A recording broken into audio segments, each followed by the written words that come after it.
So one of the major problems with single moms and single parents in general is this gender role issue. Single moms have to protect their kids because there's no father figure. So a lot of single moms don't play the nurturing gender role very often. Not around other people. They don't want to be emotionally vulnerable. They are too busy protecting and providing for their children. So here's what happens. And the really scary part that I think is really fascinating, that clears up a lot of stuff for a lot of people, is the idea that when we see somebody playing a gender role, we automatically, if our gender roles clash, we won't get along.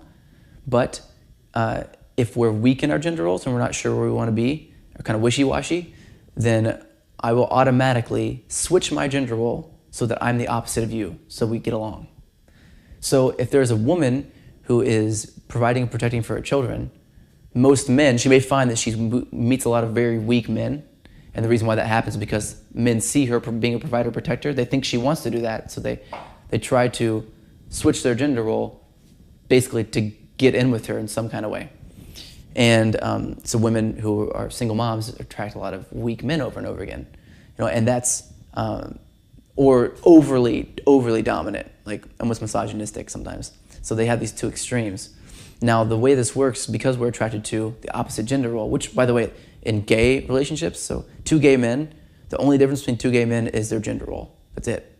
One plays the female gender role, one plays the male gender role, and that's it. Same thing with lesbians, same thing. So, and that can switch if it has to, but typically you have one person who prefers to play one or the other, and they just stick to that, because they like it. So whenever we see somebody who's always playing the opposing gender role or playing both gender roles, there's no place for anybody.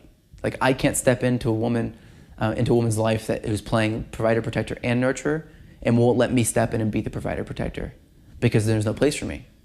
So what most women have to do is they have to know whenever it's necessary, and only be a provider, protector whenever it's necessary, and not make that their default. And the big problem is that a lot of women accidentally make provider, protector their default because they think that it's necessary. And so your default should be whatever gender role you want to naturally play. Because whenever you walk out into a city, on the street, in a room, in a cafe, anywhere, people are unconsciously reading what gender role you're playing. And if you're the opposing gender role and you want to play that role, they'll be attracted to you. But if you're not playing the opposing gender role, if you're playing the same gender role as them, so if you're a woman playing provider, protector, I will not be attracted to that. So what happens is we accidentally start to filter out the wrong people, and filter out the people we actually want, and filter in the people that we don't like, who are the same gender roles as us.